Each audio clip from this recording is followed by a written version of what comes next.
So hang on, we got a lot more in Advent coming up. Sizzling gospel, I guess you could call it. So this morning, Jesus and the disciples are continuing their tour through the temple. Remember last week they sat opposite the treasury and watched this devout woman throw in everything she had. Before that they did something else. Before that they were in Jericho. And now here they are touring this marvelous building complex.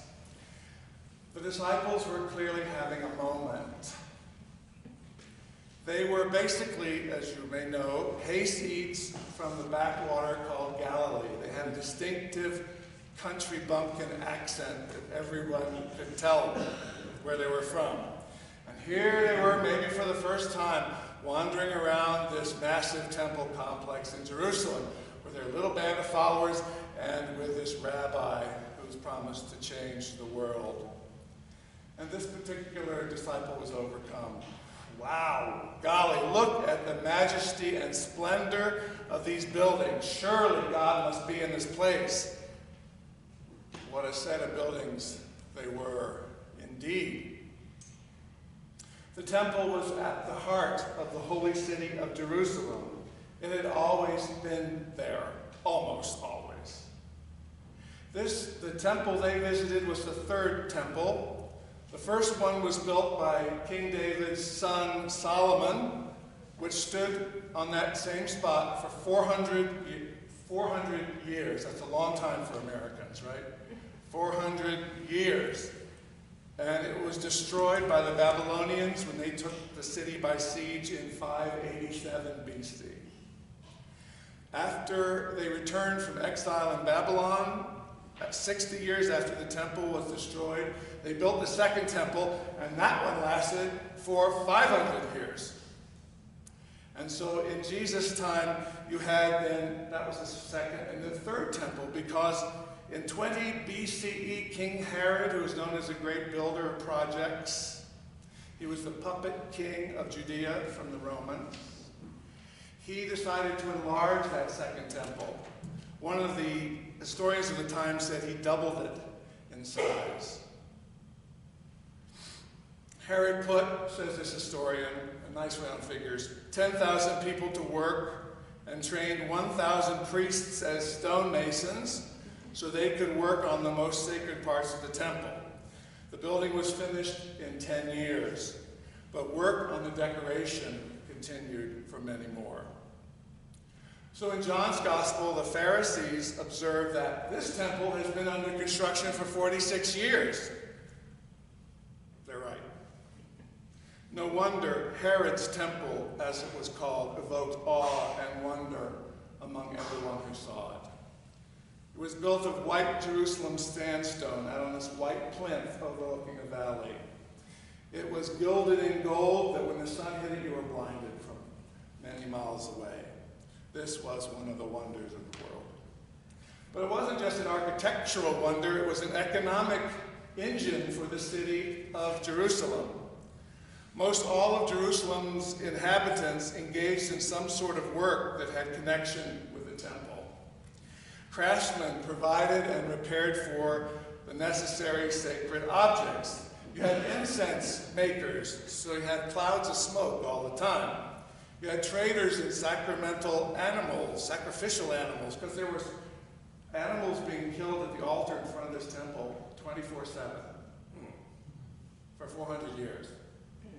It's a lot of animals, lots of blood, a lot of meat. You had providers of lodging for the pilgrims.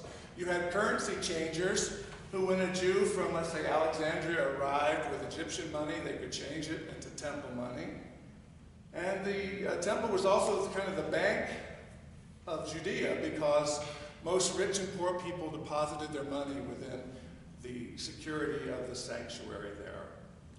And then they had temple personnel people, as many as 20,000 people in shifts. Plus they had folks like me, the priestly hierarchy. For 300 years, yes, high priests, priests, and Levites, all entrusted with the oversight of the ritual and cultic observance, the preserving of the financial system to safeguard the entrance the interests of both the producers and the consumers, and even the maintenance of the local police. So the temple was the Vatican, the city of Albuquerque, the city of New York, all put into one. So how could not a pious visitor help but go, wow, look at this operation, and look at me getting to participate in it. How blessed I am. Impressed as everyone was who saw the temple, and as awestruck as these disciples apparently were, Jesus points to them another reality. That is the impermanence of everything, including this stunning building and the religious cult happening there continuously for 900 years, okay? Something like that. This did indeed happen, the collapse of this temple, when in a Jewish rebellion, the Emperor Titus finally laid siege to the city of Jerusalem in 70 A.D., tried to starve them out, came in, destroyed the temple, leveled it to the ground, and all the sacred stuff from inside was carted off to Rome. And you can still see this in the Arch of Titus in Rome. There you have a soldier carrying the sacred menorah, which was in the temple precincts. This was a catastrophe unheard of before. It destroyed the politics. It destroyed the kingship. It destroyed the religion, supposedly. Now, in Mark's gospel this morning, we hear what is called apocalyptic literature. Apocalyptic. We're going to hear a lot of that coming up in the next weeks. Apocalyptic literature is called sometimes the literature of the dispossessed, and that it usually arises among folks who feel they are oppressed or alienated and who think they have little chance of fighting back against the powerful and of gaining political, military, and economic power. People who write and speak apocalyptic think they've lost. And as you know, people who are losing ratchet up the rhetoric. If you think you're losing, whether you are or not, you ratchet up the rhetoric. So this apocalyptic literature we're hearing today and in the weeks to come is about chaos and collapse as the world circles the drain. People will be unprotected against these cataclysms. Horrors will run rampant among the people. There will be no mercy, no forgiveness, no justice, no release. Everyone and everything and every institution in which we place our trust will not only disappoint us, but will betray us. In the apocalyptic sense of literature, all we hold dear will be ripped away from us. The end comes with a bang. So whether the end indeed comes with a bang or with a quiet whimper, we Christians have been bidden to watch and wait and prepare and pray. Because we've got to remember that for Christians, the end comes not in our time, but God's time.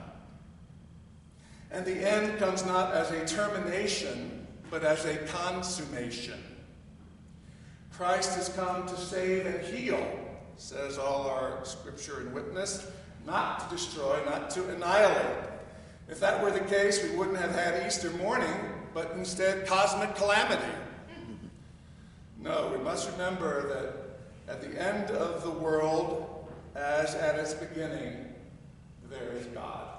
At the end and the beginning and the middle, there is God. And that's why we don't pray in the Lord's Prayer, thy judgment come, but rather, thy kingdom come. Devastation is not God's goal, but the fulfillment of each of us in holiness. going to have to remember that when the Gospels get sizzling the next month.